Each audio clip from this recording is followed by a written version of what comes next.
will be out of the lineup for just a second time in ACC play. It'll be Thornton, Suleiman, who came through in the clutch late against the Qs, Parker Hood, and Emil Jefferson.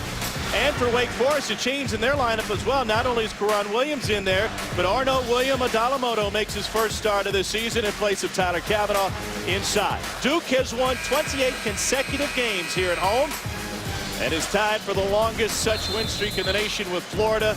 Just started at home against Missouri tonight.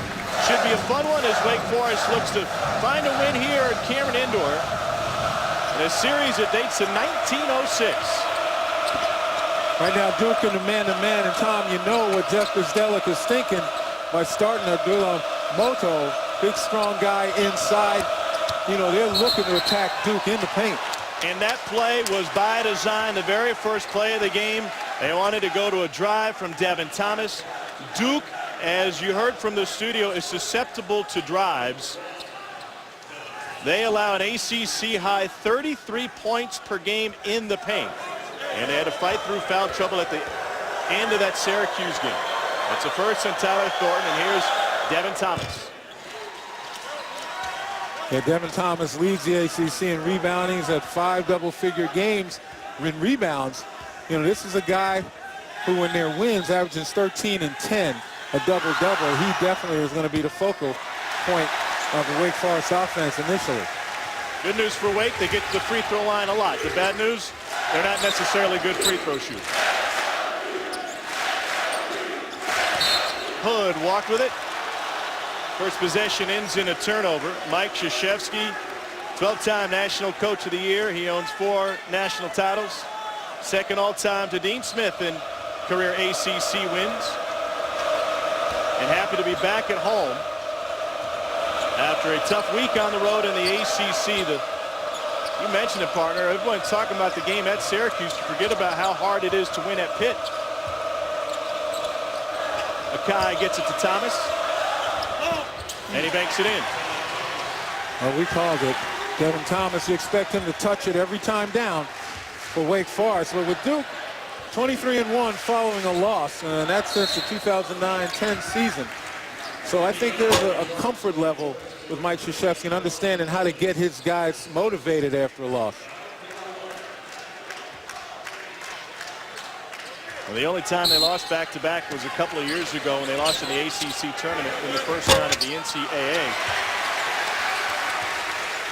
And they were upset in their first game. Thornton will set it up. We'll start with Cook, who's second in the league in assists on the bench. Here's Parker. That looks like a little travel again. And so a couple of miscues. You know, Syracuse came out the other night against Notre Dame with a bit of a hangover. Notre Dame shot the ball well. Syracuse had to get a great game from their guards to win that one. Could this be a bit of a slow start to a hangover from playing in front of 35,000? Yeah, I mean, there's certainly some hesitation, some second guessing after a loser game like that against Syracuse. But you still need to come out here fired up, recognizing that, you know, this is a game that you have to win, you should win. That should motivate you enough. Adalamoto on the offensive glass, and Thomas has another bucket. But right now, from an emotional standpoint, it's hard to control those emotions, and Duke looks a little bit flat with 2 turnovers right away.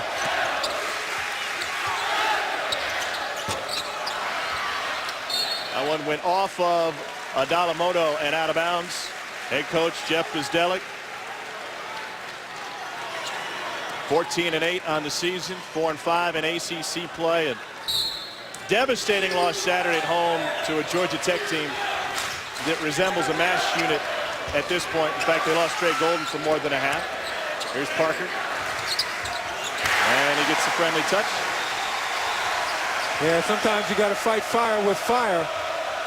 If Devin Thomas is going to go get the ball inside, certainly Jabari Parker needs to get the ball inside. Jones got stripped and made an impressive recovery to strip it away from Suleiman.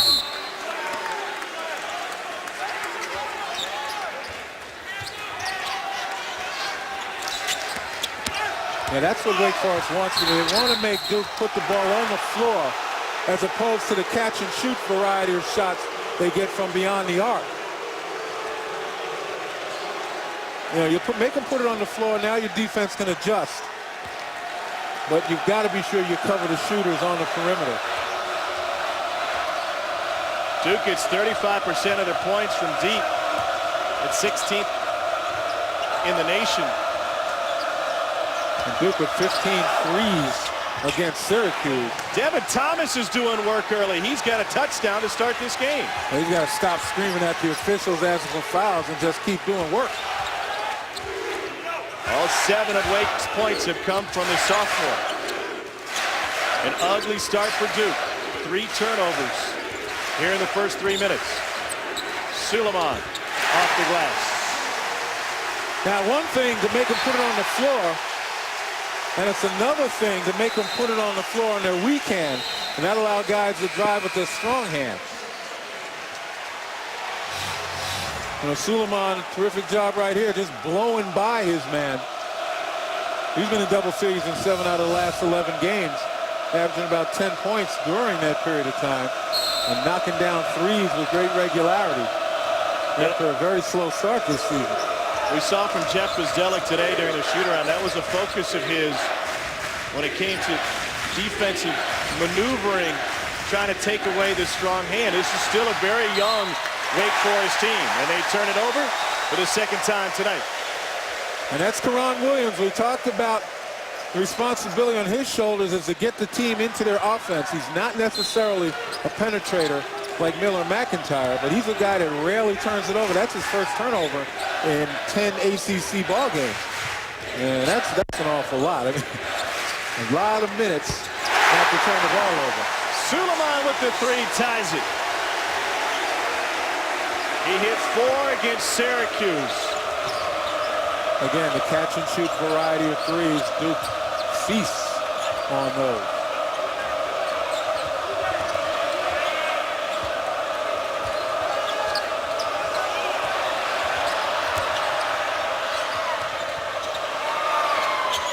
Thomas may have stretched his range just a little bit, but it's another offensive rebound for Adalamoto. And Marshall Plumlee is able to tie him up.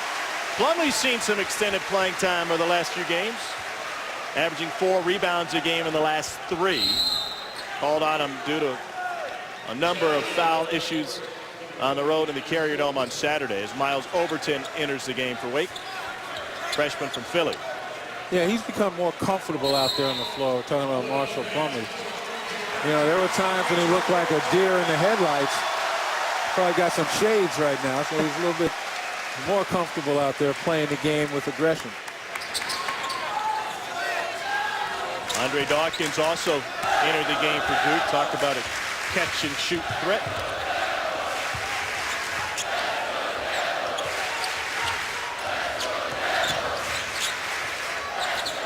Suleiman with the crossover on Jones. Left it for Plumlee, who didn't expect it. 5 on 2 for Wake. Adalamoto got fouled by Tyler Thornton. That's his 2nd on Thornton. Just a few days removed from an instant classic in Syracuse, New York. We'll take you back to the Carrier Dome when we return.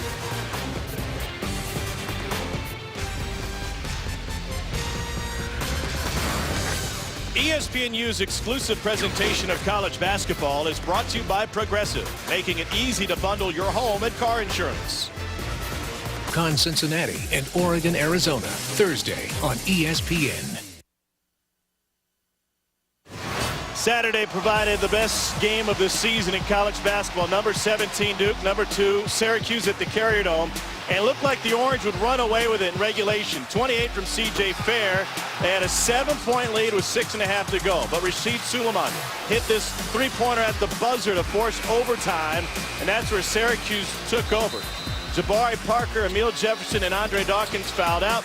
Jeremy Grant scored 8 in overtime, part of his career-high 24. The Orange moved to 21-0 for the first time in school history in front of an on-campus record 35,446. And here are the words after the game. Mike Krzyzewski said great rivalries don't have to be built on hatred. They're built on respect, a respect for excellence. And I loved what C.J. Fair said in this ACC matchup. Feels like this rivalry has been going on for 30 years, and it's only the first one. It was an emotional loss for this Duke program and the players as individuals as they left the floor. With their heads down, have to rebound quickly. Syracuse said he'd come back and play last night. And they had a bit of a hangover. Took them a while to get the engine started against Notre Dame. Dalamoto makes them both. Wake back in front. Duke hasn't led here in the first 4+ minutes of this game as Tyler Cavanaugh enters from the Wake Forest bench. Duke has turned it over 4 times. Wake has turned that into 8 points. Yeah, Tyler Cavanaugh in the game right now. He's got the ability to stretch the floor. 6'9", capable of shooting threes. Travis McKay with his first personal. Quinn Cook off the bench for Duke at this point, after Thornton committed his second personal foul before he went to break. So here's Andre Dawkins at 4 threes against Syracuse. He leads the ACC in three-point percentage. The 5th-year senior has another one coming his way. Yeah, you talk about being able to knock him down, get in the zone. He's hit for 5 or more in 4 games this year. And over the last 5 games, he's been shooting over 50% coming into this game, 18 of 35. No wonder he leads the ACC in three-point percentage.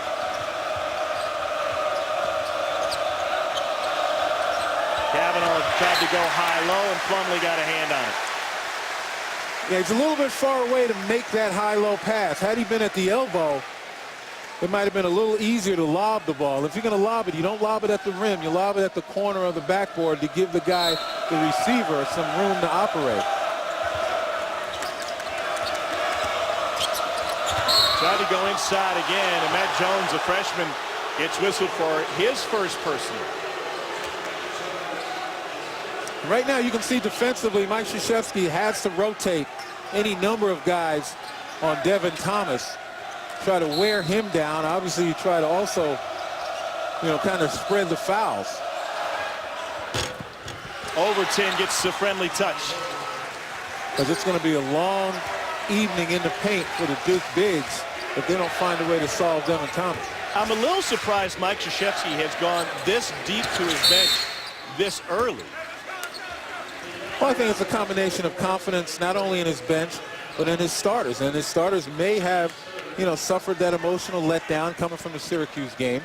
And the hope is that the guys off the bench will provide some sterling play that are going to lift the spirits of the guys who are on the bench. And when they get back in the ballgame, they pick up where it's left off. And that's one of the things, certainly, that Duke is hopeful of. Andre Dawkins giving them a spark. Yeah, Dawkins is as good as a starter. Gives them nearly 10 points a game.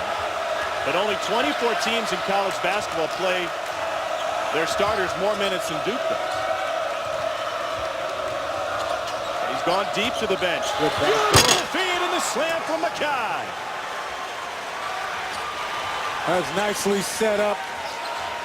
That's your normal pressure release. 2 bigs come up to the elbows. The wings step towards the ball and then go back door. Dawkins again with a hand in his face. And as frustrating as that back door was for Duke defenders, it's the same thing on the Wake Forest side. You can play perfect defense, and Andre Dawkins still burns you. Thomas feeds Overton. There's the Wake answer. Crowd looking for a travel. It's apparent they haven't seen the Euro step. That's exactly what that was. Side step, no travel involved on that one. This time Dawkins tries to drive and draws a foul from Devin Thomas. Jeff Bzdelik wants his team to go backdoor on Duke as often as possible. Look at the 2 big guys at the elbow, and you see McKay just use Andre Dawkins' aggressiveness against him. And the key that they worked on in shoot-around was getting those wings when they come out, before they go backdoor. They come out not just to the three-point line, but to come all the way out near where the hash would be on the sidelines of an NBA court, come all the way out to the top of the key extended. Yeah, you get them, the defenders, to go above the line of ball, you lose sight of what's going on. And that immediate quick step back door, you got to step on the defender, and that's when it all should happen. So Jones takes a seat, as does Hood. Parker and Jefferson back on the floor for Duke.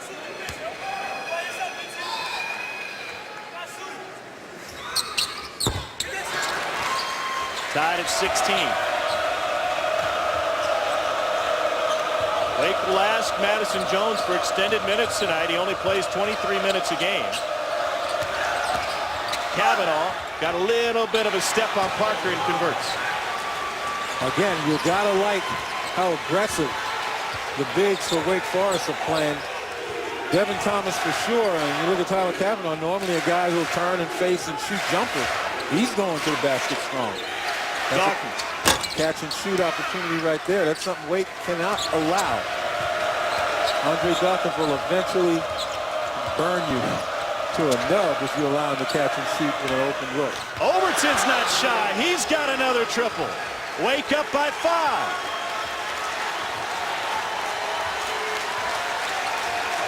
Miles Overton hadn't made a 3 in 3 games. Yeah, came into this game 8 of 28. And a steal by Madison Jones. Devin Thomas. And Kavanaugh went over the back.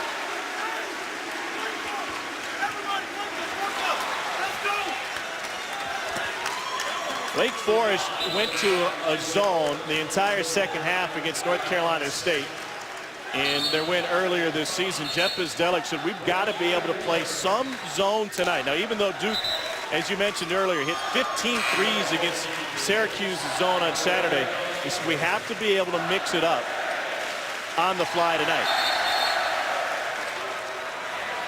Duke has made 5 buckets so far this evening, 3 of them from deep.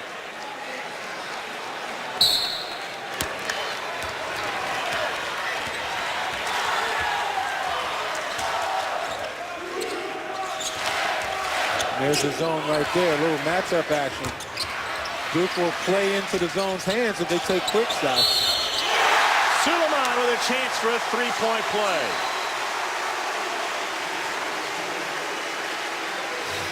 Second chance opportunities. Offensive rebound, Suleiman using the left. And that's another thing, the second chance opportunities. Last 4 games, Duke has averaged about 23 points off of offensive rebounds. They just had one 20-point game of second chance opportunities in their first 18. So one of the reasons for huge success of late, particularly in ACC play, has been Duke's ability to get on the offensive glass. Kavanaugh again. Again, he's able to drive on Parker. Duke had 22 second chance points against Syracuse on Saturday, a game that featured 11 ties and 8 lead changes. People are looking at Tyler Kavanaugh saying, who is this guy? Roundtree finds Jones. Good ball movement. Rusty LaRue had an interesting comment to his guys today. He had the scout on Duke. He said, we're going to run a broken offense. You've got to be able to make plays. And thus far, offense broken or not, Wake's making plays. Anish Shroff with his Sports Center U in-game. North Carolina bouncing back from that 1-4 start in ACC play. UNC going for a 4th straight win. James Michael McAdoo the flush. Heels up by 10 on Maryland. All right, Anish, thanks. Here in the longest running rivalry in the ACC, Wake Forest has a lead on Duke of 4, and they've done it like a lot of teams by getting points in the paint against the Blue Devils. Well, conscious effort of putting it on the floor. Unless it's off a penetrating kick, every ball handler for Wake Forest is looking to drive the ball. And right there, nice back door, utilizing aggressive defense against them. And even the bigs, guys you wouldn't expect to drive to the basket like Tyler Kavanaugh, getting involved in the party. Duke allows an ACC high 33 points per game in the paint. And if you want to look at hustle stats tonight, well, the bench has been magnificent thus far. 12 of 23 for the Deacons. 12 of 23 in the paint, and they've already forced 6 turnovers and turned those into 8 points. And the flip side, Duke hasn't really been able to turn Wake Forest over as of yet. Just 3 turnovers. And Duke gets an awful lot of their offense off points off turnovers. And they get the majority of their offense from Jabari Parker and Rodney Hood, the top scoring duo in the ACC and one of the 10 top scoring duos in Duke history. They combined for just 2 points. Parker's hit 1 shot in 1 attempt. Hood is 0 for 1. And Jabari Parker on the bench coming out of this timeout. Adalamoto follows his miss. Roundtree had it. And we get a whistle and a foul on the floor against Marshall Plumlee. It's the first on Plumlee. Tell you what, Wake Forest continues to not only execute their game plan, but they're starting to stay within character. This is a team that averages about 27 free throws per game. That's an awful lot, but they're only shooting 65%. So they're not really taking advantage of the opportunities given to them. Yeah, they lead the nation in free throw rate in terms of getting to the line relative to their field goal attempts. Only 25% of their points come from the line. And that one was not a free throw, not quite in the bonus. 16 fouls on Duke. They'll shoot the next time. Adalamoto stretching. Very few jump shots from Wake Forest early on. And that's the guy that probably shouldn't be taking a jumper. 0-6 from beyond the arc and not really a mid-range jump shooter. He'd be better served getting it inside, passing it, cutting it, posting. You get a little excited sometimes. Teams going well. Guys are knocking down shots. You figure I can do that too. Dawkins can knock down shots. Wow. Again, catch and shoot situation. You've got to get in his grill and not give him any room. Force him to put it on the floor.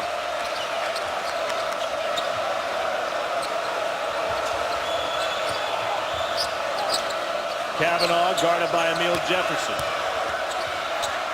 Nice step what a through. Beautiful move. Nice step through. He's a sophomore. That was a senior move.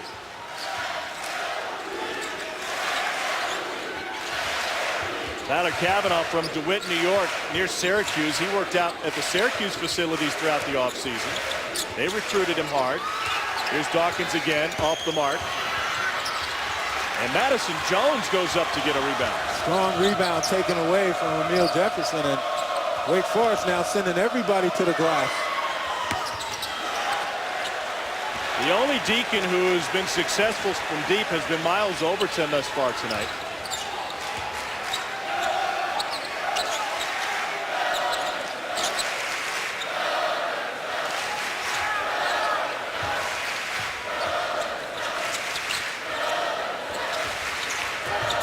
Switching right now, that's what Wake is going to do on the perimeter. They'll let Hashman have that one. It was halfway down.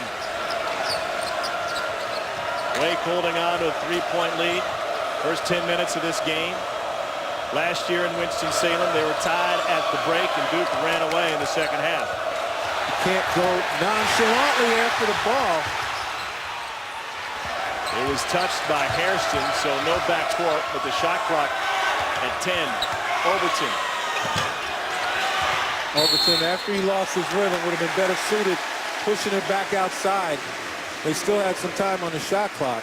And you see Madison Jones pulling his team together and say, guys, settle down. You joined us late. Cody Miller-McIntyre, a sophomore guard, will not play today. Suffered an ankle injury at the end of the first half against Georgia Tech on Saturday.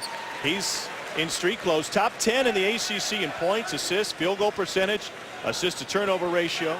He has 9 20-point games and is Wake's leading scorer.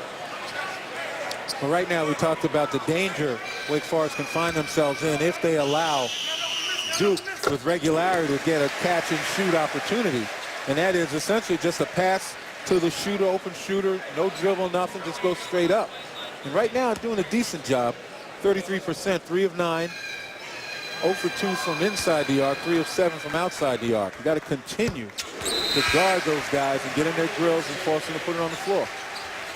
Rashid Suleiman and Andre Dawkins have carried the load for Duke. They have 22 of the Blue Devils 24. As Karan Williams re-enters the game. Two stars, Parker and Hood, have combined for only 2 through the first 10.5 for Duke. The senior Mackay gives it up. Thomas on the drive is able to draw the foul on Josh Hairston. You know, I think Wake has stumbled upon something. You know, the fact that they're continually driving. The Duke players defensively are not coming out in good defensive position. Down low, center of gravity down low where they can move quickly laterally. They're standing straight up. And hence the first step by Wake, they're able to blow by them.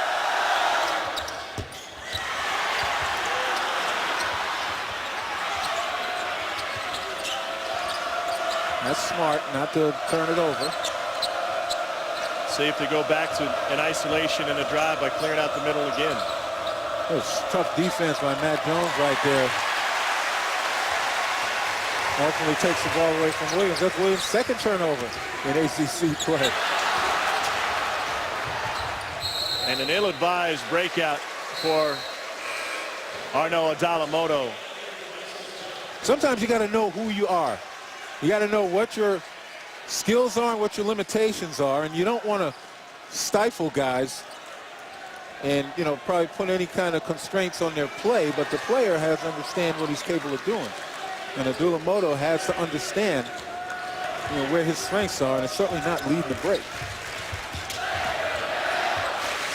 Hood is yet to score.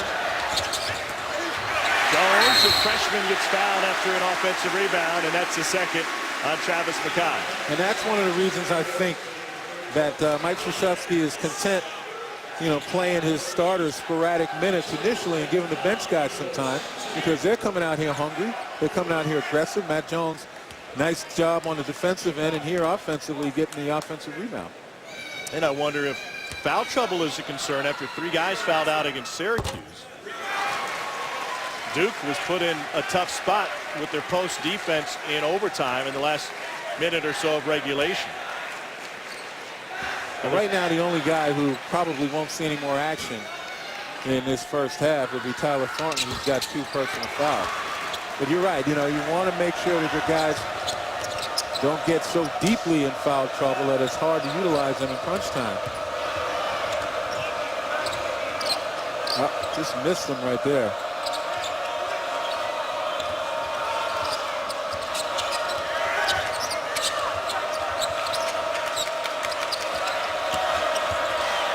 Tried to drive on Parker, had it knocked away. 10 seconds on the shot clock. Good idea, though. In that regard, you have to be fearless. If you know your game plan is to drive the ball, everybody's got to be able to follow.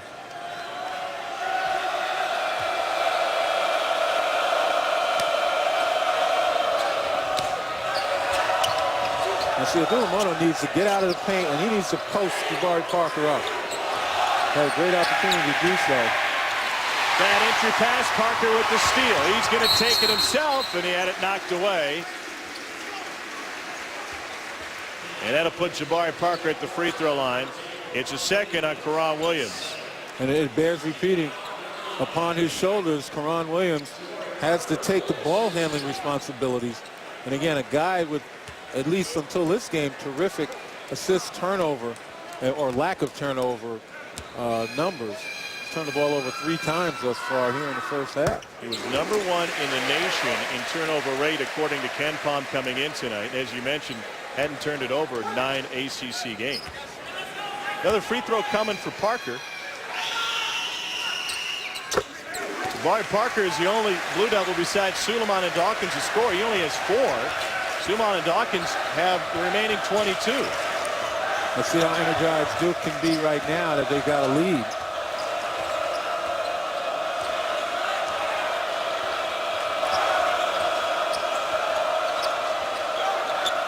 There's a back cut for Mackay and another slam.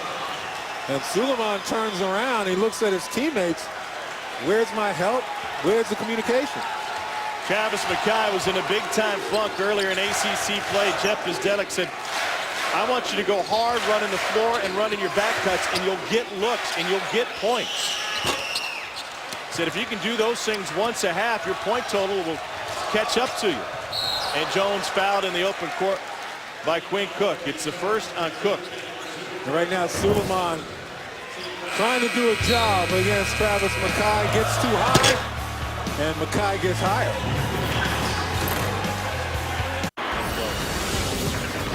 Welcome back to Super Tuesday at Cameron Indoor, where Duke trails Wake Forest by 1. Wake is doing some simple things to get looks at the rim, and one of that is when they're going back door, they're going hard. Well, again, you have to go hard. You take a look right there. That first step is the one that gets you open. And as I said before, if you look at the Duke defenders, instead of being down in good defensive position, they're kind of standing straight up. And when you, as an offensive player, see that, your first cut to the basket, you get head and shoulders past the man, you're home free. Jeff Bzdelic had a sit-down with his senior Travis McKay after their loss to Clemson, where he just went 1 of 7 and 0 for 4. He said, I've got some things that you need to do every game. And you do these things once a half, and your point total will climb up.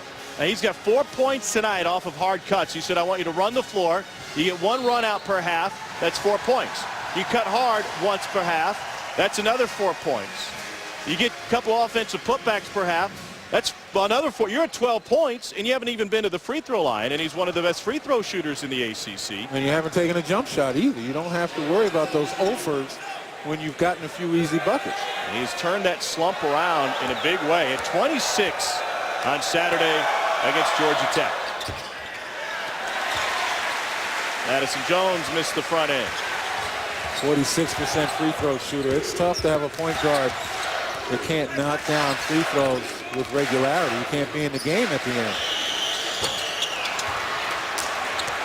Duke hasn't made a field goal since the 11:32 mark.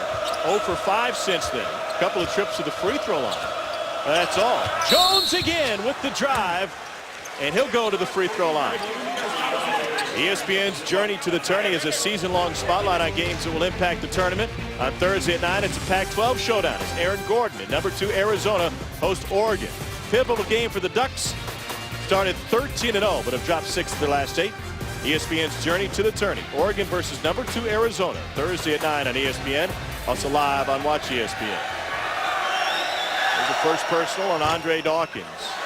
And Jones, just a 46% free throw shooter, is unfortunately for Wake fans living up to his numbers here tonight. Missed the front end a moment ago, and now has one more coming as Kavanaugh returns. Yeah, I mean, that's got to be mental. You just can't understand why, particularly, you know, guards can't hit free throws with greater regularity. That was good rotation, good follow through. Just don't have to think about it.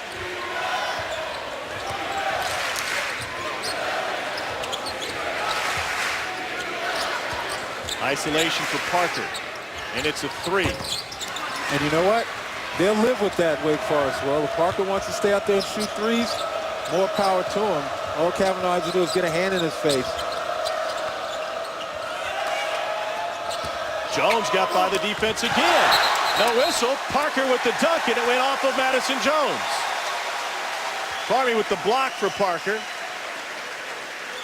The excellent defensive play by Parker. Jones took it in a little too far right there. I like the way Parker avoided the contact, too.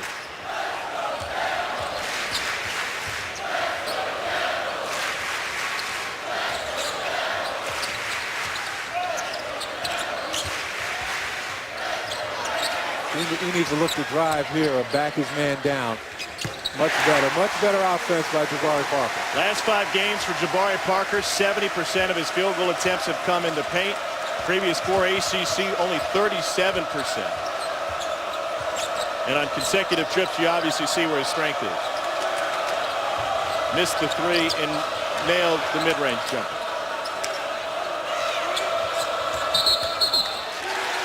Offensive foul on an illegal screen, and that'll be the 3rd on Tyler Kavanaugh.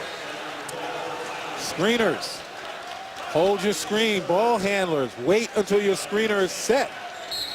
If you're both moving at the same time, that's going to be the result. 7th turnover for Wake Forest. Kavanaugh staying in the game for the time being. 5.5 before the break. Hood first points of the night.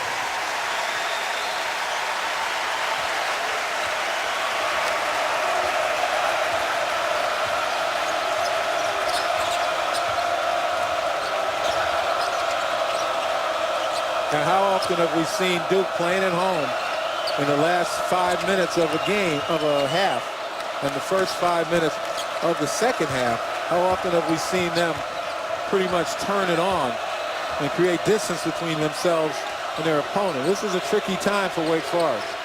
Thomas found the crazies. A fastball to the third row. Plays like that. You see Jeff Guzdelik telling guys to settle down. It's plays like that that multiply in a situation like this. And instead of being down 2, you find yourself down 12, 14 going in to the locker room at halftime. Got to be under control.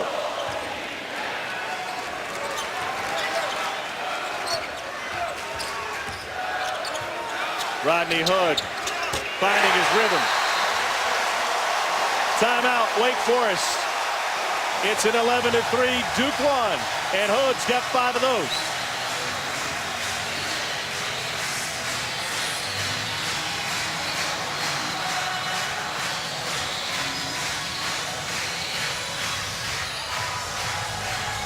Don't miss a Wednesday night hoops doubleheader right here in ESPNU at 7. It's a Big 12 battle between number 21 Oklahoma and West Virginia. Then at 9, 14th ranked Louisville, 7-2 in the American, take on Houston. They look to get back on track after 4 straight conference losses. Wednesday night hoops at 7 and 9 on ESPNU and live on Watch ESPN. Well, there's the subtractions. Louisville, you know, through graduation, Gorgie Jane, Peyton Siva, and then obviously Shane Bohannon having to leave school. They've all put a lot of pressure on Russ Smith, and he's handled it pretty well. I mean, he's the obvious leader of that team. He's expected to do an awful lot, score, be the point of their defense, the pressure defense. And he's handled it nicely.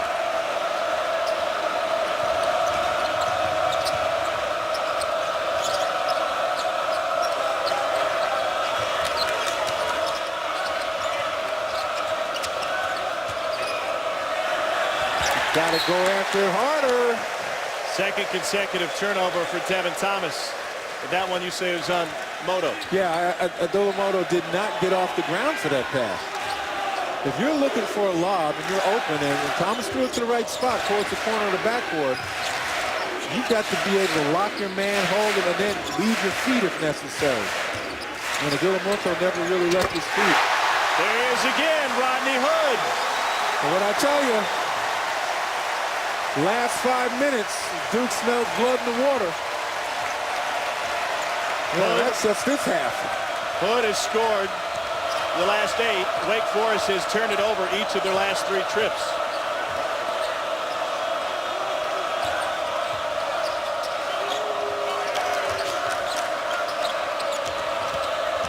Overton. Offensive foul. It's another Wake Forest turnover. On the other side, it's another Rodney Hood jumper. They left him alone and paid for it. Denise Schroff with Bruce Pearl. North Carolina slowly trying to find its mojo, looking for a 4th straight win. Marcus Page has been big against the Terps. Well, he's left-handed, but he went right baseline that time. That's called a tough 2 right there. He does it inside and out. 22 for Marcus Page. Coach, coming up at halftime, a big debut in Gainesville by Chris Walker for Florida. Kansas bounces back. Texas letting TCU hang around. That's going to be an interesting finish.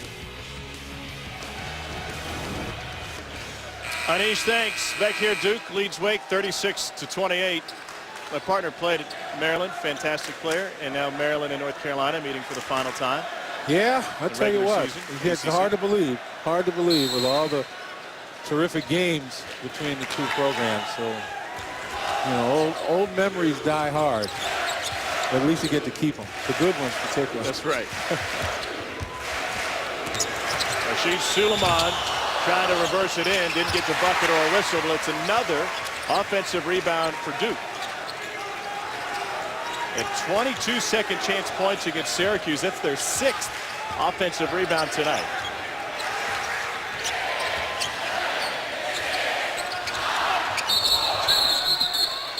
And Emil Jefferson with the shove underneath. He sent Arnaud Adalamoto flying.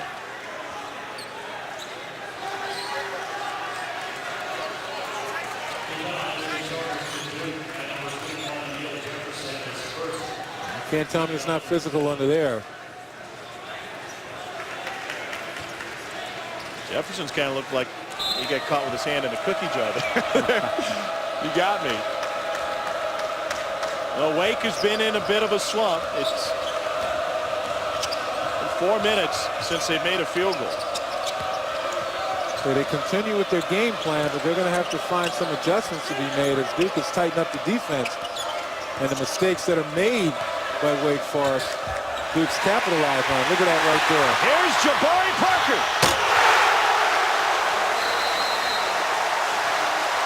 Timeout, Wake Forest. 12-0 Duke run.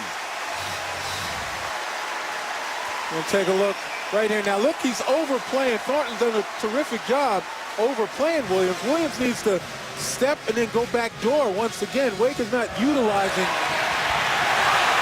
their ability and the opportunity to go back door. And it obviously has hurt them tremendously as Duke remains aggressive.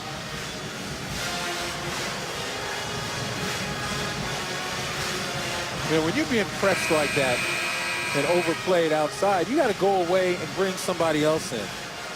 You can't keep inching and inching because the defender knows that. He's just timing it, and nobody does it better than Tyler Thornton. Early in this game, Wake Forest was able to use the back cut to alleviate some of the pressure. That has gone by the wayside. Adalamoto left it short. And it's taken to the ground, but the possession arrow will stick with Wake Forest. Yeah, Dalamoto's getting the looks. He's getting the shots. He just can't finish. Now, obviously, that's not necessarily his game. He's got to continue to work on that to complete his game.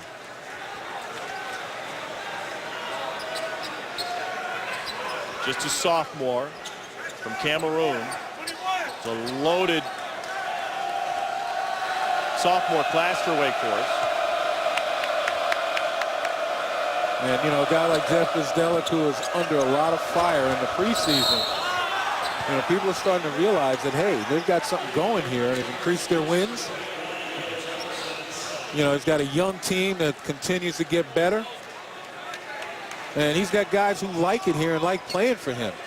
You know, if I suspect that if, you know, Bizdelic was moved some way, somehow, guys like Devin Thomas and some of the other outstanding sophomores would probably leave as well, and you definitely don't want that happening. Their roster ranks 336th out of 347 in experience in Division I college basketball. Andre Dawkins returns for Duke. Another free throw coming for Devin Thomas. Thomas had 7 points early. Only one outside of the first 2.5 minutes of this game. He was playing with great energy to start this contest. Now he's kind of wincing out on the court. I don't know if he's 100% healthy.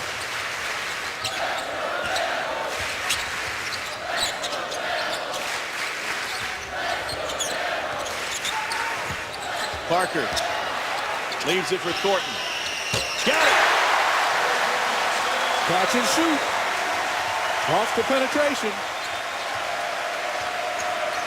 In a situation like that, I don't know why the perimeter defender takes his eye off and is trying to help on the drive, because all you're doing is leaving yourself open for exactly what we saw. You got to stay home.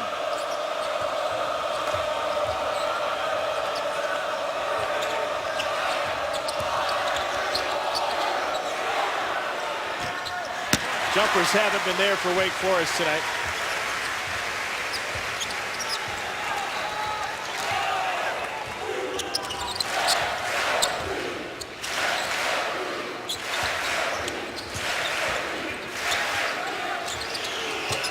They've been there for Duke. Rashid Suleiman's got 13. Let's go back and revisit what we talked about earlier, how Wake had to cut down on those catch and shoot opportunities, had to defend off of penetration and stay at home. The inability to do that has really cost them. Rodney Hood commits his second personal foul.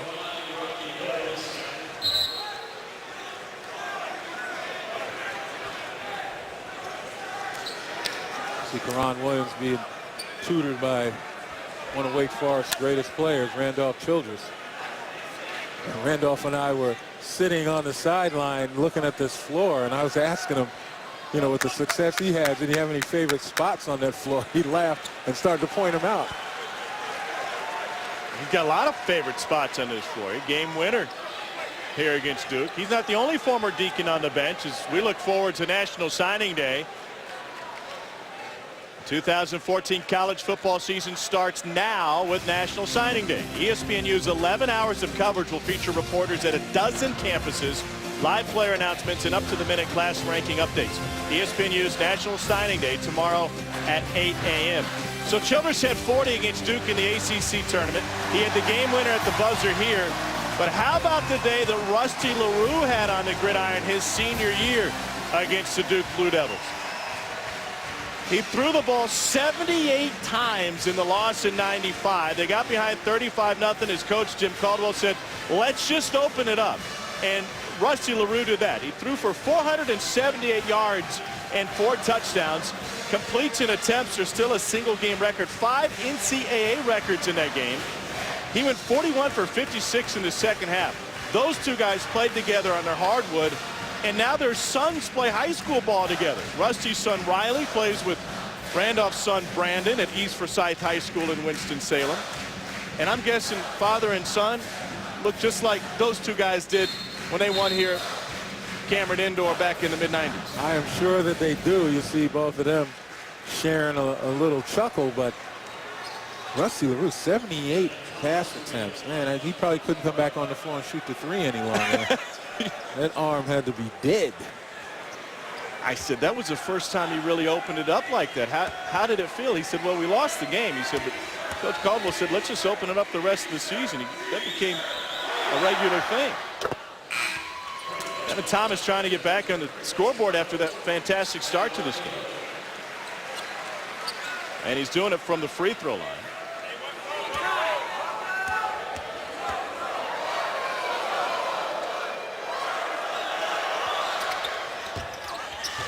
Makes them both that time. He's into double figures.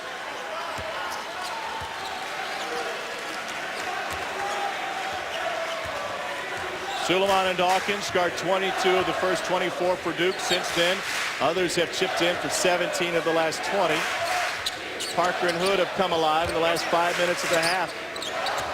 Combined for 16. And here's Jabari Parker again.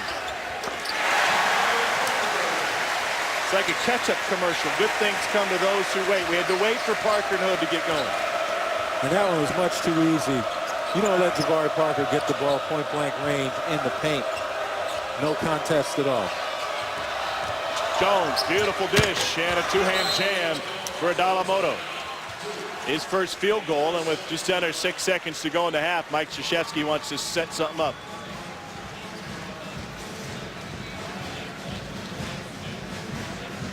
Duke's shooters have been in rhythm tonight. I'd say they've been in rhythm, man. You know, they've been better than the Rockettes in this kind of situation. Catch and shoot off of penetration. That's Duke's huge strength. They shoot the 3 so well, and right there, all they're doing is delivering the ball on the money. Remember, good passes lead to good shots. And here, off of penetration, always finding the guy wide open.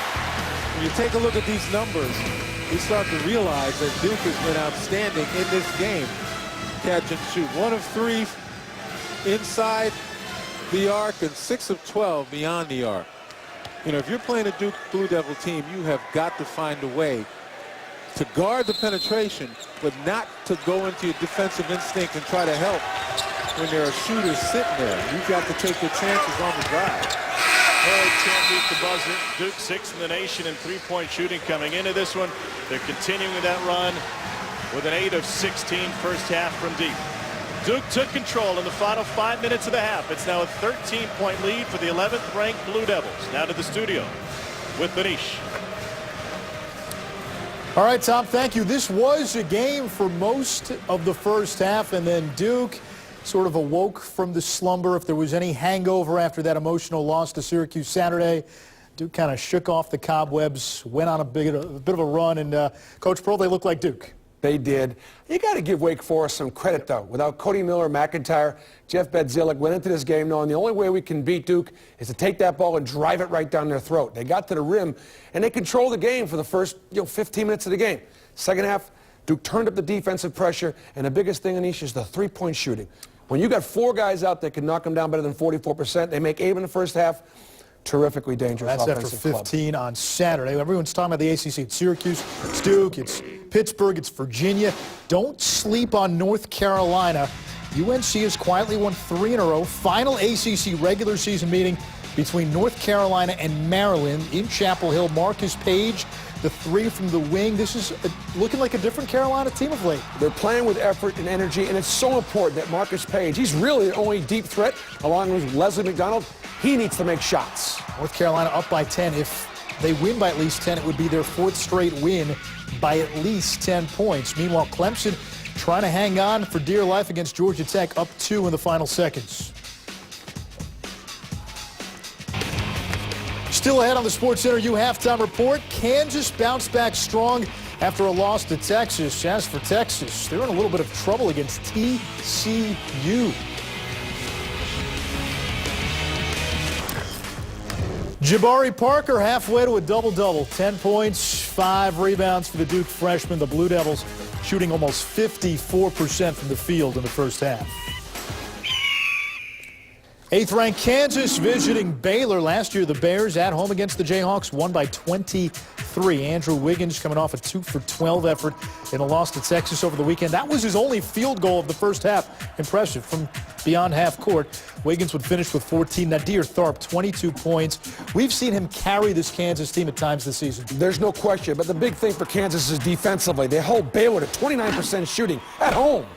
So Kansas bounces back strong after the loss to Texas. Texas going to TCU, a Horned Frogs team that was 0-8 in the Big 12, and this was a dogfight in every way. Jonathan Holmes, the bucket and the foul, only a 3-point game.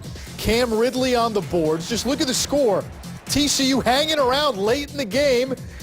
About 3 minutes to go. Brandon Parrish, the 3 to tie. Oh, for a while, Texas is looking like the Topeka YMCA.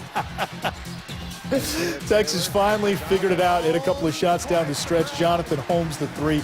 He had 20 points and 16 rebounds. The Longhorns now 7-2 in the Big 12. You may have seen this one earlier tonight on ESPNU. Ole Miss visiting Kentucky.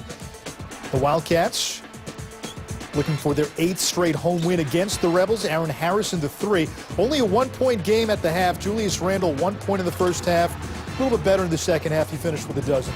Second half, Kentucky took over 5 guys in double figures. They got to the foul line, pounded that ball inside against Ole Miss, where they had the advantage. Season high 18 points for Willie Cauley-Stein. He also had 11 rebounds. Missouri taking on Florida. The Gator debut of Chris Walker. Not bad when you're adding a McDonald's All-American at this juncture in the season. But Florida's got a lot of pieces here. This is a Final Four team. Casey Prather, the slam. 3rd-ranked Gators up 6-2. That's Jordan Clarkson. He's been one of the top players in the SEC this season. He is a big guard, and he absolutely knows how to finish. Florida struggling from 3, only 1 for 11. Missouri's in this one. Meanwhile, Clarkson, NBA range. The Tigers up 16-12. Chris Walker would make his debut. He played 5 minutes in the first half. This isn't bad for an introduction to college basketball. That's a nice way to start. 5 minutes, 4 points, 2 block shots. He's stuffing the stat sheet. However, Florida down by 3 at the break. And meanwhile, Iowa ranked 17th in the nation. Fran McCaffrey's team playing host to Ohio State. The Buckeyes coming off a road win at Wisconsin. Aaron Kraft to Lenzel Smith Jr. He had a dozen. Kraft 17 points, 6 steals, 6 assists. Kraft was terrific. Iowa missed opportunity here. They already lost at home to Michigan State. Will they lose again to the Buckeyes? Yes, they did. 2 big road wins now for Ohio State at Wisconsin and Iowa after having lost 5 of the previous 6. Wisconsin also trying to get its mojo back up by 10 at Illinois. A place to play at Illinois. Could the Badgers sweep the Fighting Illini? All right, Rutgers taking on Memphis. The Tigers lost to SMU, lost by 15 over the weekend. Rutgers wanted to plead no contest. Memphis 12 of 19 from downtown. 6 players in double figures. Austin Nichols led the way with 18. This team is terrific offensively. They can really shoot the 3 ball. The biggest challenge for Memphis, are they tough enough and big enough on the inside when they go up against a physical team? 101-69. The Tigers take it. Tomorrow night on ESPNU, Oklahoma and West Virginia, coach. 2 of the surprise teams in the Big 12. 2 terrific teams in the Big 12. Both got NCAA tournament written all over them. And Louisville, not necessarily the best team in the American. Yeah, Cincinnati, tremendous season in that conference in Louisville. Without Wayne Blackshear tomorrow, he's got a concussion. Duke up by 13 on Wake at the break.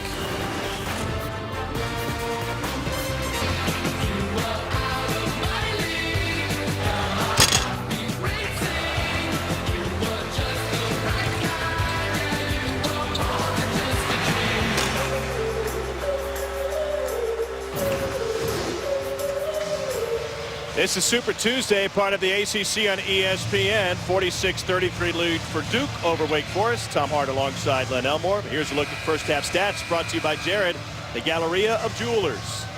Well, Wake not shooting particularly poorly, but obviously Duke's great advantage from beyond the arc. Points off turnovers. 15 points off of 11 Wake Forest turnovers certainly hurt them. You see the points in the paint? It should be more simply because they totally forgot about Devin Thomas. Scored 7 points early and didn't come back to see the ball pretty much until towards the end of the half. By that time, the double-digit Duke lead. Duke closed on a 20-5 run. Wake helped with 8 turnovers in that span. Hood and Parker came alive to score 16 of those 20. After Mike Krzyzewski went to his bench early, tried to go over the top to Hood, and Duke turns it over. 9th turnover of the game for the Blue Devils. Wake built an early lead by 5 by not only going inside, but going back door and spreading Duke out defensively. And really turning and facing and putting the ball on the floor and driving past Duke, forcing the help to come. So it's easy to ask from a couch or from the catbird seat, why did they go away from that? Okay, your that's guess as good as mine. You know, I think what happened, some guys, got a little bit shot happy, taking shots that they normally wouldn't have. I think that was part of it. I think Duke did a good job adjusting, putting more effort into guarding Devin Thomas. But still, off the drive and off the dribble, I think Duke's a little more active with their hands and knocking it down. They get a foul on the shot at the shot clock buzzer. The bucket will count. And it came off of an offensive rebound on an airballed layup from Adalamoto, and that is the 2nd personal on Parker. Well, you talk about fortunate right there. It could have been a violation, but for the foul. And so Arno Adalamoto making his first start of the season.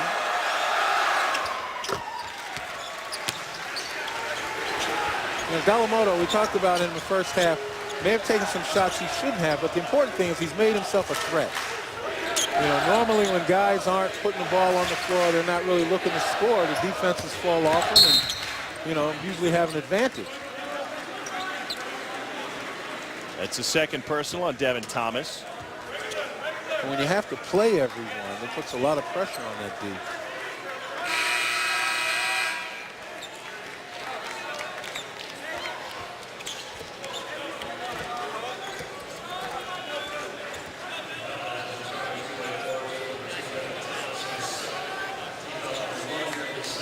Make sure the foul was correct.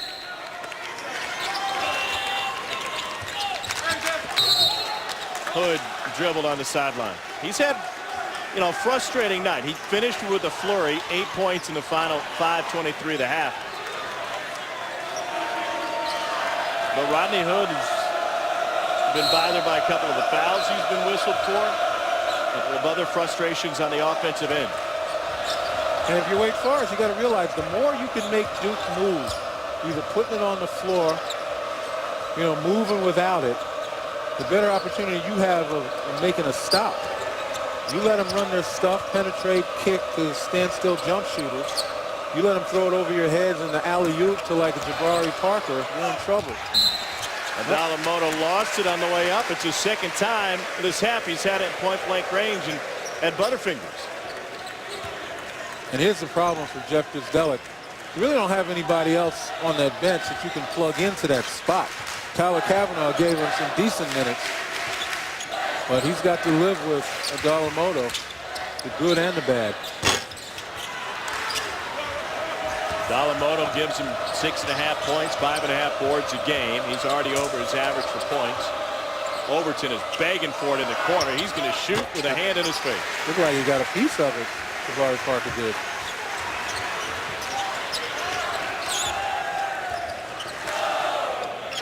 Overton's made the only 2 threes of the game for Wake. Parker on the glass. And see, that's the problem when you play zone. Parker kind of rolled into the paint after the shot was taken, and he was by himself to go get that second chance opportunity. Good ball movement. Jabari Parker, strong move. And that's the second on Adalamoto. It was a 20-5 Duke run to close the half. And this is where Duke would like to, again, pour it on, create some separations in the first 5 minutes of the half. And when you think about it, that's usually what any front runner would want to do, because the longer you let teams stay in the ball game, the more difficult it is to put them away. Kavanaugh returns for Wake.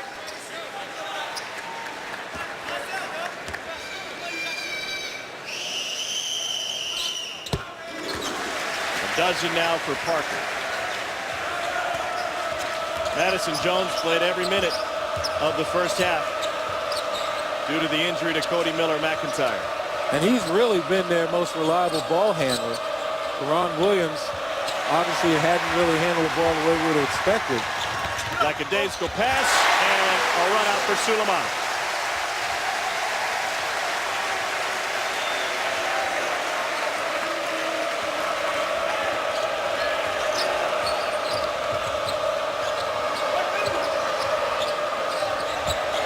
Again, Duke playing the passing lanes.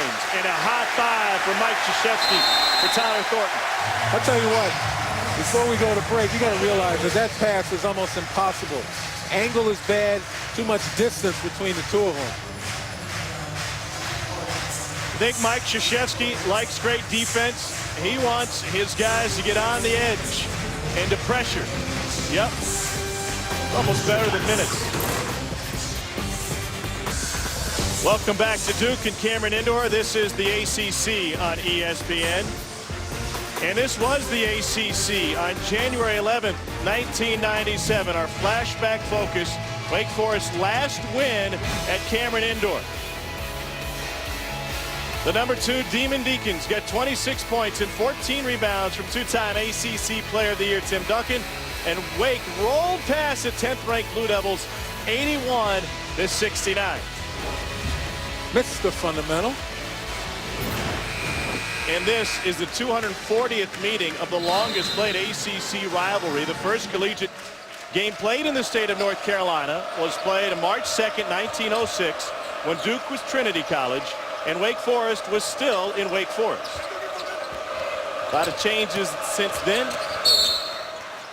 Wake won 2 games that March of 1906. They won the first 6. And then their longest winning streak came from 93 to 97, as we saw with Tim Duncan. And prior to that, Randolph Childress, Rusty LaRue and company. As Emil Jefferson sits with his 3rd.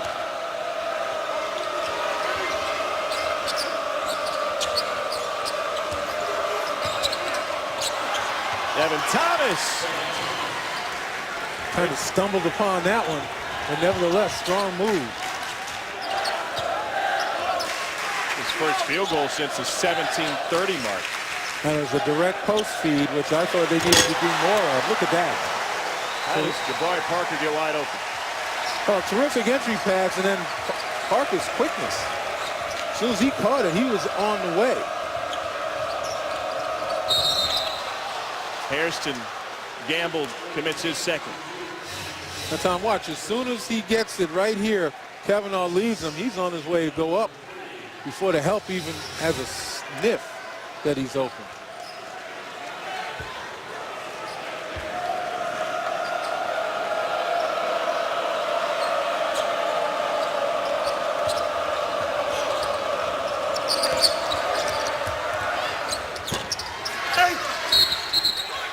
The push inside on Hairston, his third.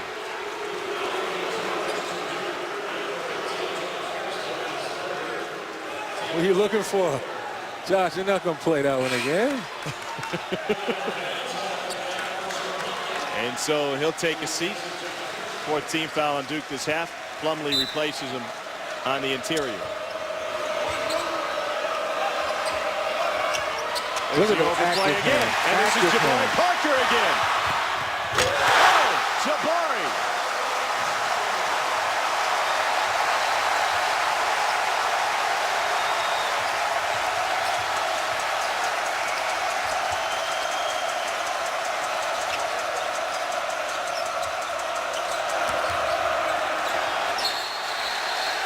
Off of Overton, Duke basketball.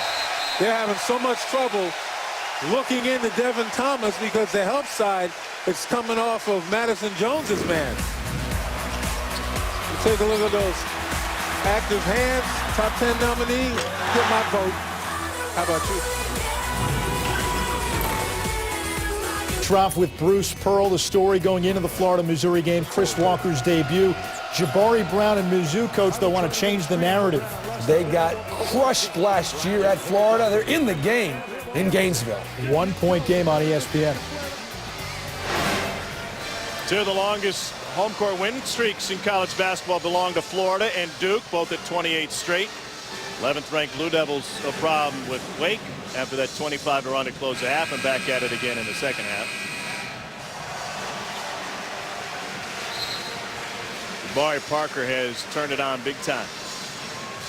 Join us Sunday on ESPNU for college basketball doubleheader at 6. The #1 ranked Syracuse Orange off to their first 22-0 start in school history. Play host to Clemson on ACC's Sunday Night Basketball. Then at 8, Colorado hosts Washington in a Pac-12 showdown.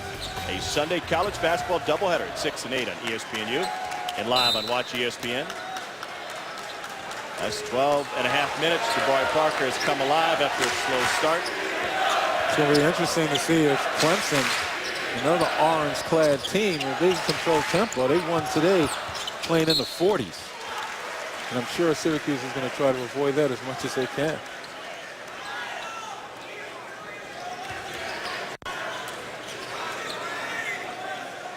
It's been a slower tempoed ACC this year with the advent of Syracuse obviously joining the league in their zone to slow down a lot of guys, a lot of teams.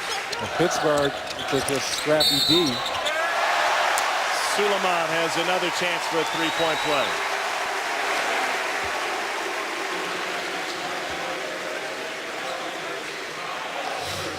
Suleiman showing quick moves off the screen. Nobody helps on the screen for Wake. Look at this. The hedge comes much too late. You know, it's as though Mackay and Thomas were in foul trouble, but each of them only have 2. They could step up. And that swipe produced the third on Mackay. Suleiman with 17 points. You got to get up there a lot quicker than that. Mackay tried to go backdoor. And before that, we got a whistle inside on Plumlee, his second.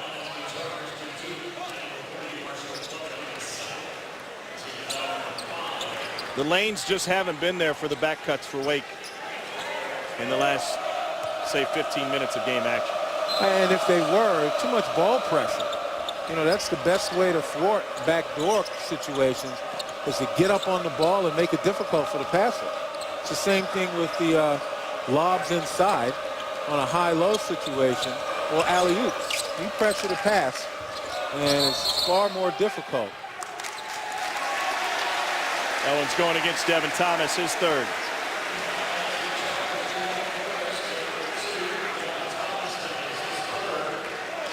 Boy, looks like insult to injury. You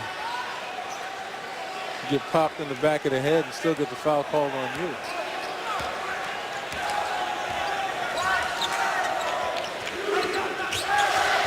Three Deacons with 3 fouls apiece.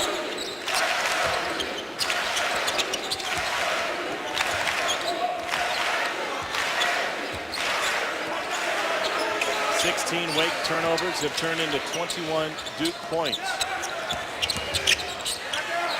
Tyler Thornton. Tell you what, on that job defensively by Miles Overton, much better job on Rodney Hood, forcing him to go to right side instead of going left. And then when he finally had help going to the left, then he'd jump on his right hand and make him go left, even though that's Hood's strong hands.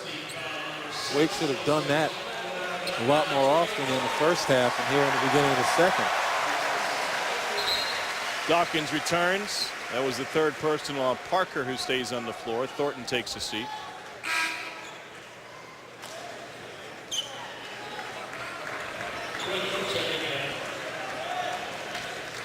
And Cook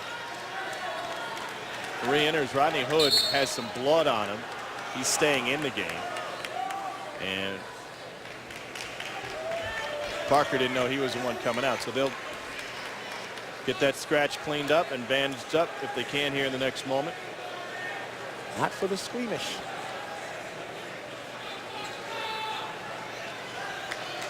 Fantastic athletic training staff here at Duke.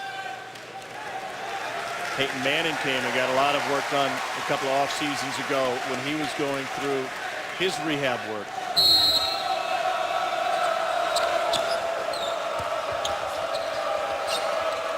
But this is turning into a Super Bowl type route. Plumlee fouls Overton hard. Number 3 on Marshall Plumlee.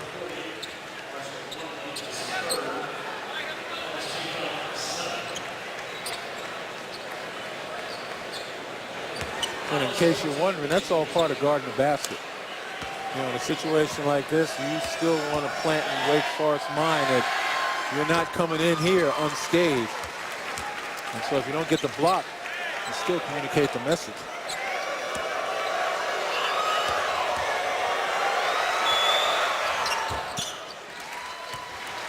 More and more, that to me is an old school way of thinking. I love it. Don't get me wrong. Yeah, sure.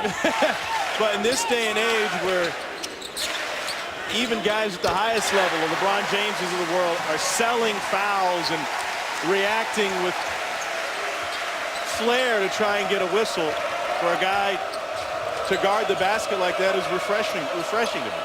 Yeah, no, there's no question about it. That's part of the game, and you're not doing it maliciously. You're not out there trying to hurt anyone. But, you know, this game is a contact sport. Football's a collision sport. Basketball's at least a contact sport. I thought Syracuse did a fantastic job selling some fouls in Saturday's win against Duke. Yeah, the problem with selling fouls is that all too often the officials buy it. Yeah. And particularly in the NBA, I mean, unfortunately, that's entertaining. Plumlee from point-blank range. His first points of the night come on an offensive putback, and Duke leads by 21. When I say entertainment, it's more so than college, where the superstars pretty much rule. People pay to see those guys stay in the game. You want to make sure that they're not getting hurt. What happened to just being tougher than the other guy? Taking a shot and saying, I can deal with that. Yeah, for a lot of folks today in this game, toughness is a facade. You know, it's like those studio buildings. You look behind it and there's nothing there. It's like a Hollywood set. Yeah. Dawkins rolls it home. That's what I was talking about. 14 for Andre Dawkins, when the rest of the starters had a hard time getting primed for this one. Dawkins and Suleiman carried Duke early. And that's right. Mike Krzyzewski put the bench in and told the starters, okay, take a look at these guys, how hard they hustle, how hard they're playing, and maybe it becomes contagious. Jones tried to step through.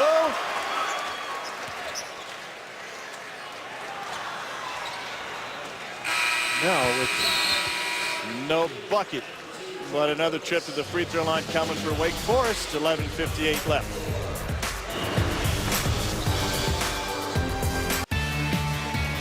Coming off of a remarkable Duke football season, 10 wins, the most in program history. They won the ACC Coastal Division. David Cutcliffe was named the Conference and National Head Coach of the Year, and that takes us to signing day. 2014 college football season starts now with National Signing Day. ESPNU will have 11 hours of coverage featuring reporters at a dozen campuses, live player announcements, and up-to-the-minute class ranking updates. ESPNU's National Signing Day tomorrow at 8 a.m. Duke got a big one already. Trevon Lee, wide receiver from Cardinal Gibbons in Florida, gives Duke 4 four-star recruits. They now have more 4-stars than 6 teams in the Big Ten, 6 in the Pac-12, 5 in the ACC, and 4 in the Big 12. I think a big season means something. And an exciting Chick-fil-A Bowl against Johnny Manziel in Texas A&M. The only rule that I would like to see enforced would be for the recruits who are going to make their announcements, only one hat on the table. Stop fooling those other schools. Well, Dave Clawson has flipped a couple of hats. New staff brought some energy to Winston-Salem. They've already flipped some recruits that were headed to previously Louisville and Rutgers, so they need to keep that up. That's cold-blooded, man. You pick up one hat and say, I'm going to here. I was told, you know, when Jabari Parker committed to Duke last December, I believe it was, he reached into a bag to pull out a Duke t-shirt or a Duke jersey. I forget which it was, but there was some hesitation when he reached in the bag to pull it out. There's Andre Dawkins. He's been pulling out threes all night. And you got staffs from Michigan State and Duke and BYU and everybody holding their breath. Where's he going to go? The problem and the reason that Jabari Parker hesitated pulling the shirt out of the bag is that until he looked into the bag, he didn't realize the shirt was inside out. So he had to quickly pull it right, flip it, before he pulled it out and showed that he was indeed coming to Duke.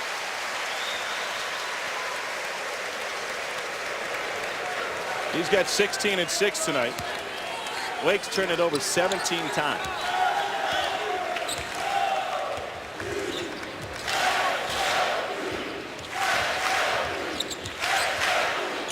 Duke's got another loaded class coming in next year. Neil Jefferson fouled by Adalamoto. His third.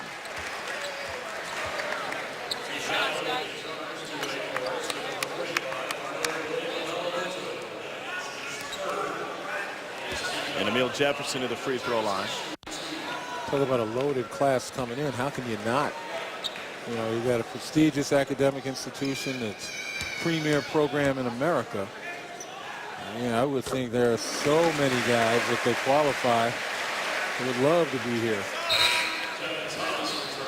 Love to learn from that man.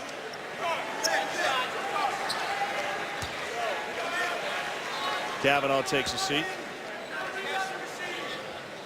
Duke and Kentucky each have 4 commits named to McDonald's All-American rosters. The news came out this week. So well, the rich just get richer, huh? Yeah, you know, and again, it's somewhat surprising that the Duke program is recruiting similar to Kentucky. You know, that trend of taking one and dones. You know, but it hasn't really hurt either of them. Jaleel Okafor, center from Chicago, rated #1 in the ESPN 100.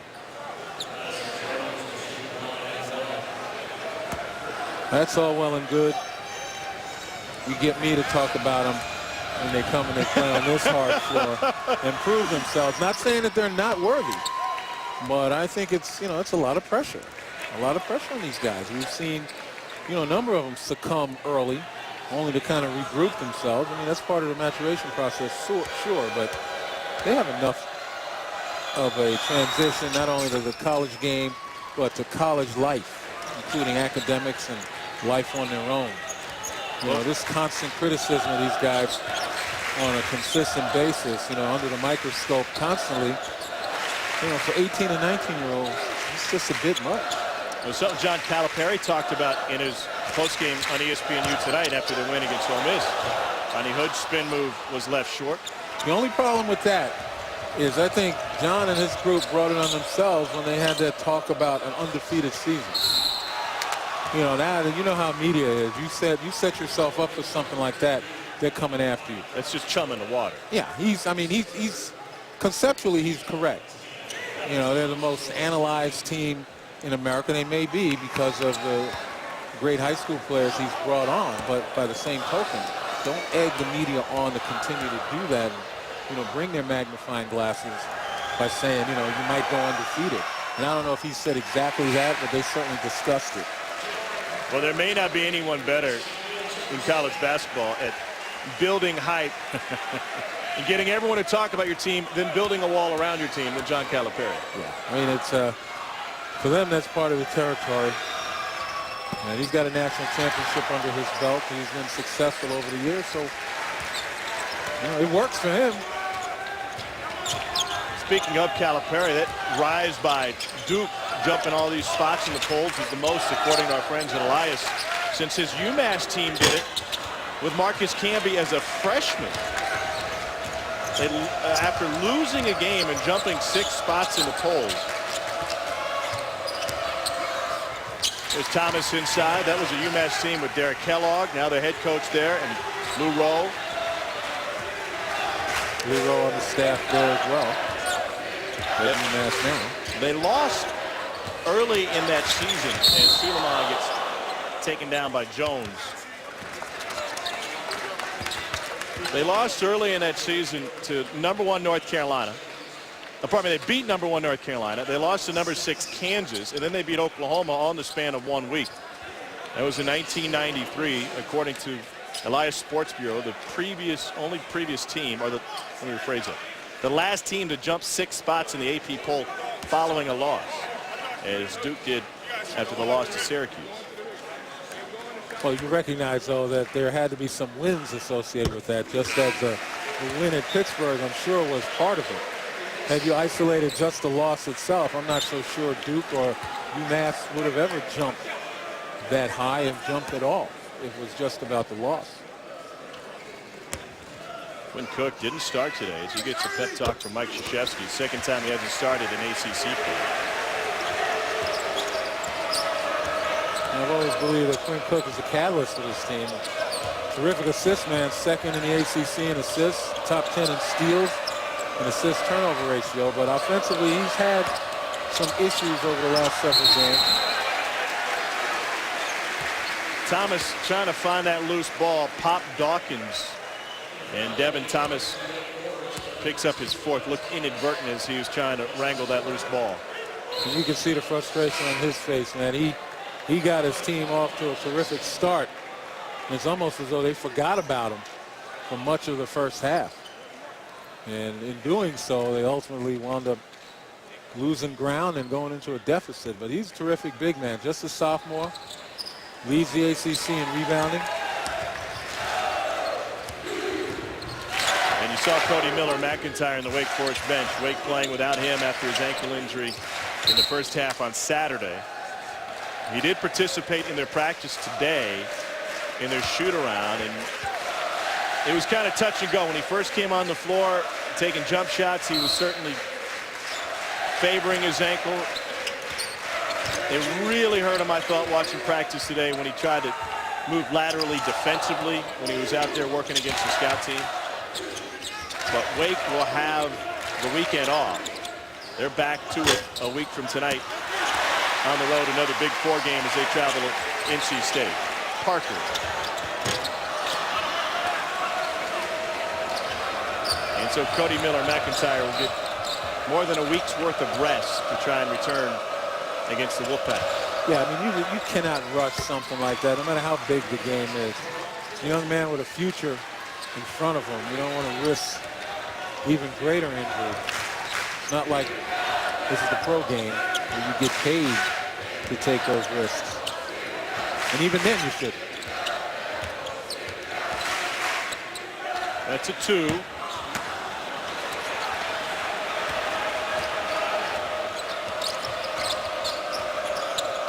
Wake, they need a spark here. They need to be able to make a couple stops and then answer with scores. And see, going to the basket strong still doesn't help him as Kavanaugh. He should have drawn a foul on that one. 19-point Duke lead. Frustrated Wake team on the offensive end. Parker trying to make him frustrated on the defensive end. Kavanaugh charged with his 4th personal. Jabari Parker's got 18. Mike Krzyzewski wanted Duke to work the ball inside, and they've got the perfect man to do just that. The freshman Jabari Parker. And Duke's up by 21. With Bruce Pearl and Anish Shroff over on ESPN, Missouri visiting Florida. Close game until Michael Frazier got going. The matchup zone got Florida standing around. Frazier, 43% from 3, really loosened things up. Frazier with 4 threes in this game. Florida starting to pull away. They're up 10, 4:06 to play in regulation. All right, Anish, thanks. Here Duke in control against Wake Forest, 72-51. In the longest played rivalry in the history of the ACC. And it was a wild weekend in the conference. Trio buzzer beaters make up this week's ACC headlines. It was Rashid Suleiman to force overtime as time expired Saturday, but Duke came up short 91-89. Also on Saturday, you may have missed this one, Notre Dame's Eric Atkins 3 with 1 second left in OT helped the Irish knock off Boston College at home. And on Sunday, this was a beautiful play. Malcolm Brogdon with the game winner with 4/10 of a second remaining as the Cavs handed Pitt a rare another home loss, 48-45. Syracuse, one of 2 NCAA unbeaten teams, after knocking off Notre Dame on Monday behind 33 from Trevor Cooney. Virginia now finally recognized by the pollsters, 8-1 since January 1st, 17-5 overall. And Duke leapfrogged some others by moving up 6 spots after the win at Pitt and the loss to Syracuse. Suleiman came up with 2 huge shots in the last 46 seconds of regulation against Syracuse. And just as you were thinking, watching that game as a fan, Duke at one point was down. They're down 7 with 6:37 to go, but they weren't done. Nope. And I would say you get it close. I've seen some Duke miracles. Obviously the biggest one, Christian Laettner's shot. I was right there on the sideline calling it in the NCAA tournament. You know, never count them out. You know, there's an angel probably hanging from one of these rafters right here.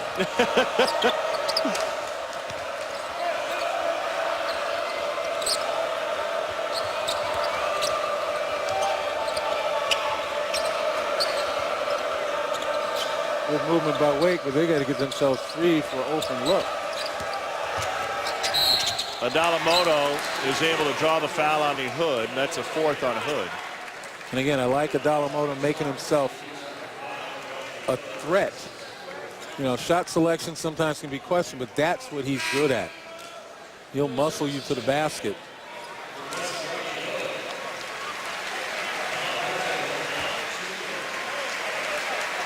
And so Hood takes a seat. And look at this lead by Duke. You know, 19 points. And, you know, you can think of a lot of things for Wake, what they could have done, what they should do, and it's not over. I mean, it would take certainly some piece of a miracle with 7 minutes left to overcome an 18-point lead, but it's not impossible. But my point is, where's Travis McKay? I mean, he's been a mainstay for this program since he was a freshman, and he's pretty much invisible in this game. Makes a good play right there. He was chasing Dawkins around the screen. McKay has not scored in the second half. He had 26 points against Georgia Tech, including 18 in the second half. Now he's got Tyler Thornton guarding him, and you wonder if his team recognizes that mismatch situation. Look at it right there. You have an opportunity. He would post up. If he posted up strong, he'd get the ball.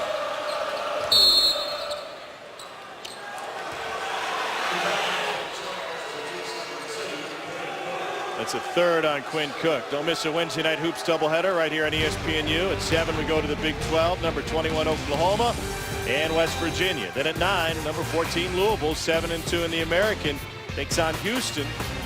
Wednesday night hoops at 7 and 9 on ESPNU, also live on Watch ESPN. Talk about surprising confidence. The American, you know, we got a team like Cincinnati that's ranked very highly. Memphis, Louisville have been the top 25 all season. How about SMU? Yeah, well, I was going to say SMU is a team. UConn obviously is a team people expected this year to get there, but SMU is a surprise. Larry Brown's got those guys playing hard. They're playing, for the most part, fundamentally sound. All the things I would expect from a Larry Brown coach team. He'll always get the maximum out of the guys that he has. Officials have gone back to double-check the clock, we believe. Brian Dorsey getting it right. One of the best things about SMU when you talk to them is that his guys love practice. I'm talking practice, man. Practice. And it's not just because they have that beautiful new practice facility at Moody Coliseum. Oh, that could be part of it. Yeah, maybe. Kavanaugh to the free throw line.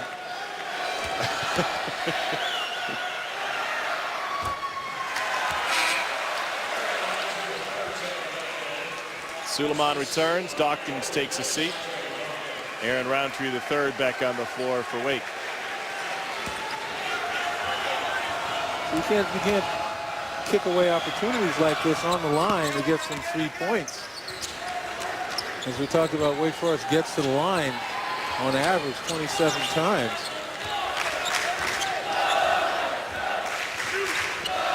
And they've already gotten 22 opportunities.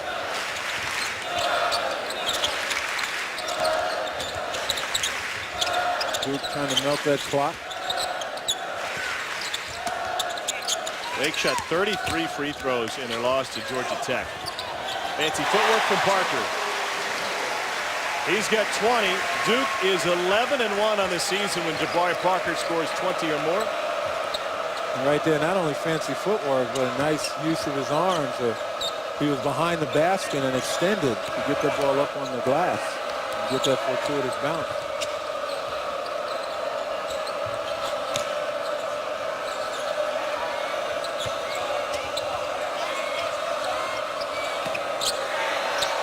Shot clock at 7. Thornton got a hand in there. Shot clock at 3. Step through. Kept it alive for Jones. And Madison Jones will shoot a pair. That's a 4th on Jabari Parker, who fouled out against Syracuse.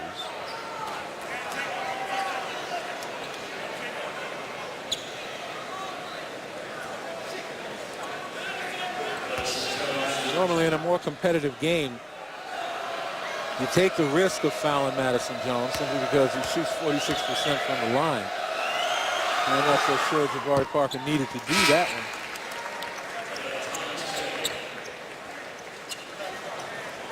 And so Parker playing with 4. Thomas re-entered for Wake Forest. He has 4, as does Kavanaugh. All right. Made them both. And Wake will extend pressure.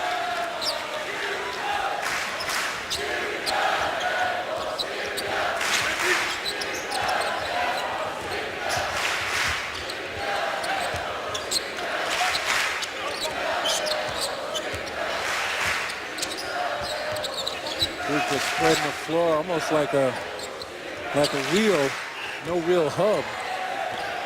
Jabari Parker maybe in the middle right here. But they're taking time off the clock.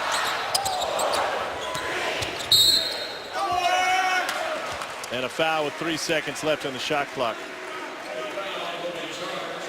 And this is where the freedom of motion, freedom of movement, I should say, those are the calls that are being made right now. Guys going to the basket, people putting hands on. And it's going to happen when you play the course of a game like this and players get tired, the defenders get tired. Start using their hands instead of moving their feet. Devin Thomas had an incredible start to this game. He had 7 points in the first 2.5 minutes. He finishes with 14. 5 of 8 shooting with a couple of boards. Only 2 rebounds for the #1 rebounder in the ACC coming in. That to me is the most surprising element. You know, defensively, he's the #1 defensive rebounder as well. Duke's got another one off the glass. Well, Mike Krzyzewski has to be thrilled with this uptick in rebounding for Duke. The rebounding is effort. There's no question about it. It's effort. Certainly you have to have a plan and an idea of how to get position, particularly offensive rebounding. I have always said that real rebounding comes on the offensive end. You know, so many of us can get good defensive rebounds, but you've got to be able to get balls on the weak side, put them back. You got to give your team a second opportunity, a third opportunity. And that means you got to dig, you got to fight the blockouts. And Duke has been able to do that. Quinn Cook fouled on the 3.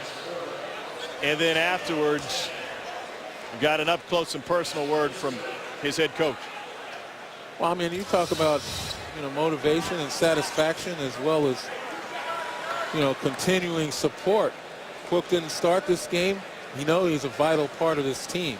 You know, I always believe he's a catalyst. And, yeah, he's going to hit a bad stretch here and there. But, you know, I like the way Mike Krzyzewski continues to boost him and make him feel good about himself. And that's obviously going to get him back to the Quinn Cook we've always expected and we've seen. Officials want to take another look.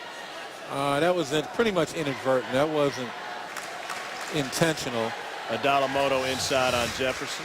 And you also want to take a look and see if it was excessive, regardless whether it was intentional or not. Then you can wind up with a flagrant 1. It looks like they've already decided it. Well, I think that there's another thing at play here. Yeah. Yeah, flagrant. It'll be a flagrant 1, and they'll put Josh Harrison at the free throw line after he took the shot above the shoulders from Arno Adalamoto. I thought originally it was Cook who was fouled on the 3. And that, and, you know, that could have also been construed as an elbow above the shoulders.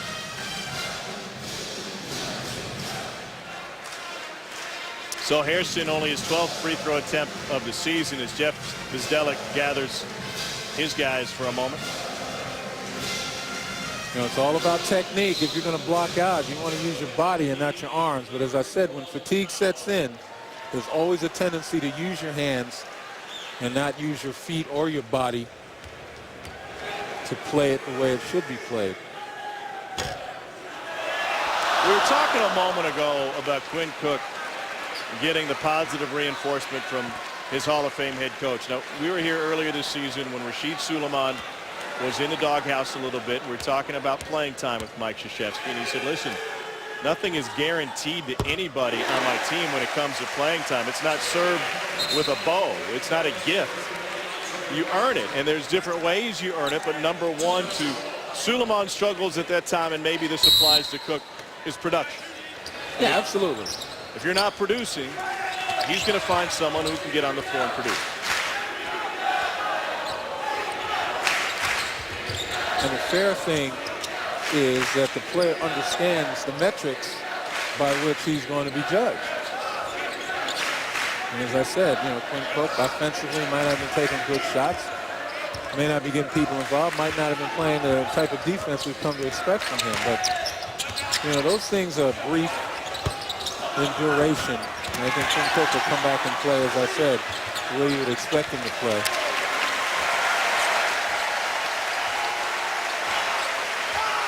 After the 12th offensive rebound, Duke walks it out to burn some more clock.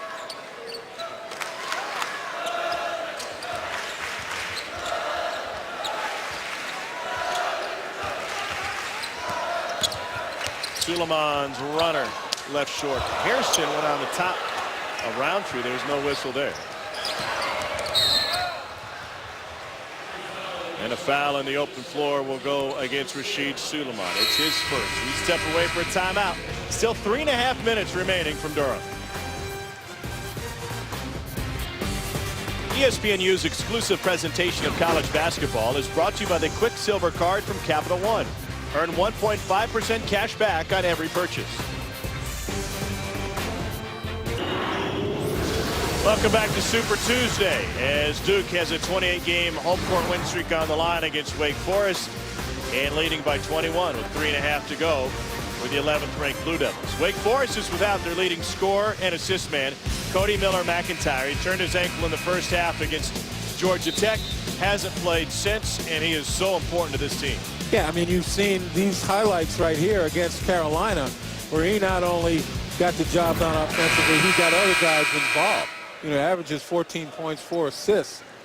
And when you look at the way they wanted to play today, Wake Forest with only 7 assists on 18 field goals. I mean, probably could have used a guy like that who's particularly adept at penetrating, finding the open man, as well as finishing. He had 20 points and 10 assists against Virginia Tech, the first Deacon with a 10-assist game since Chris Paul did so against Texas. And he's the only guard in the ACC with a 2010 game this season. Another one coming from Madison Jones. Although it's not, you know, to make an excuse for Wake Forest. They had their opportunity. First half, they played terrifically, but they got away from the game plan. They got away from going to Devin Thomas. And defensively, they just allowed far too many catch-and-shoot opportunities for Duke. Now, it's easier said than done because Duke has almost perfected the penetrate and kick, or penetrate, then kick. But their guys, you know, when they get their feet set and they're ready to go and they get an open look, they'll knock them down, particularly Andre Dawkins, Rodney Hood. Parker in isolation. Whoa. He took it up with one hand. That looked like a good block, too. If it's on Kavanaugh, it's his 5th. It's on Andre Washington.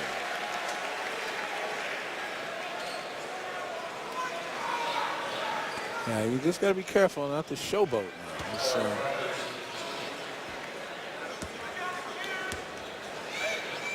A long season, halfway over. Guys have short memories. 6 weeks from the NCAA tournament now. Another one coming for Parker. Should say they have long memories.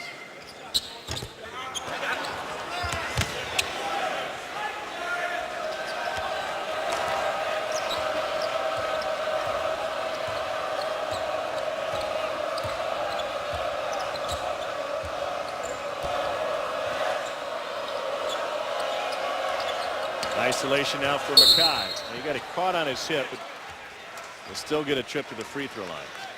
Yeah, you see the way he told all of his guys to move over to the left?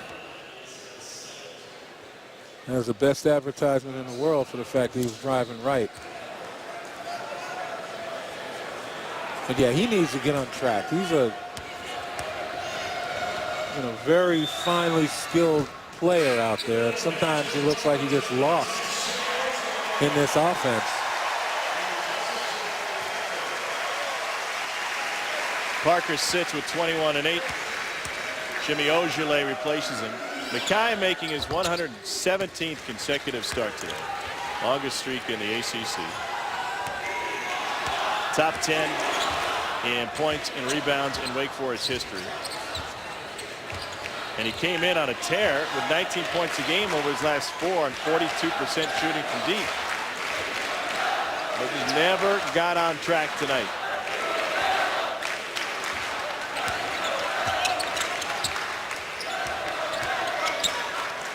Hood. And there's Mackay in the glass.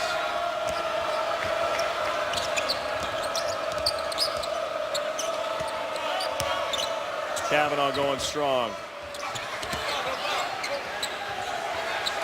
12th offensive rebound for Wake Forest. Yeah, and going back to Travis Mackay, he's coming off his best game of the year against Georgia Tech, 26 points, including 11 of 11 from the free throw line, and now all of a sudden, they kind of lose him. It's just hard to believe. Ojale commits his first personal on the drive from Madison Jones, 19-point game. Join us Sunday on ESPNU for a college basketball doubleheader in the battle of orange-clad jerseys. #1 ranked Syracuse, 22-0, will play host to Clemson on ACC Sunday Night Basketball. Then at 8, Colorado, trying to end its tailspin, plays host to Washington in a Pac-12 showdown. Sunday college basketball doubleheader at 6 and 8 on ESPNU and live on Watch ESPN.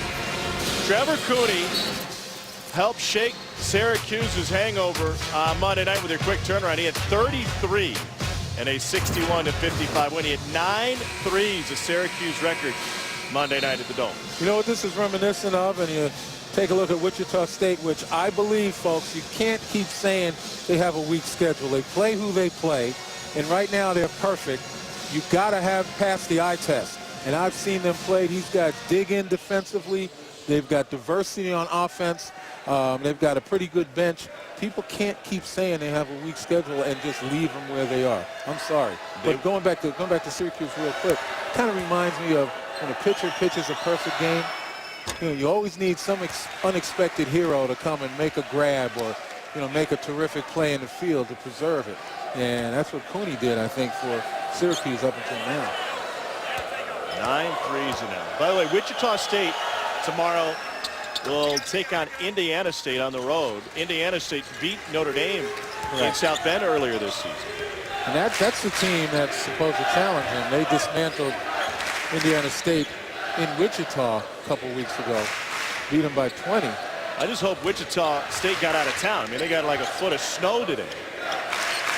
They try to make it to Indiana. People in the Plain States, they're used to snow, getting out of there, snow drifts. Here's Ogilvy. Found playing time in the non-conference campaign. Trying to work his way back in the rotation.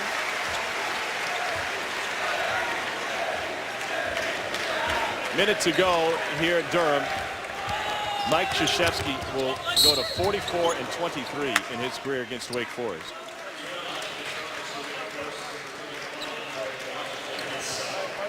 The second on Aaron Roundtree. And Duke will take its home court win streak to 29 consecutive games. They have 17 undefeated seasons here at home, including last year, and they are going to move to 13-0 here in Cameron. Well, the one positive thing for Wake is that they've discovered now that, you know, they can play this style. They can put the ball on the floor. They can drive and play aggressively. You know, as you said, they've beaten Notre Dame. They beat Carolina. You know, they got to keep this up, perfect it, find a way to get Travis McKay involved, and, you know, hope that Cody Miller-McIntyre comes back sooner than later. You know, this team can still be pretty formidable. Just remember, in front of them, they've got NC State, Florida State, Maryland, Carolina again.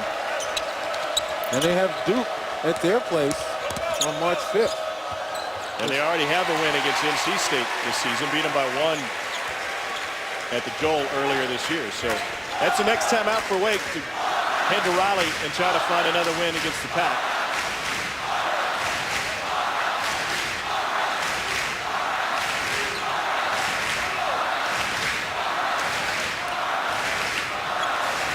Crazies chanting "Our House" in Cameron Indoor, which opened in 1940. We'll be home to a 29-game home court win streak as Ogilvy drains a triple.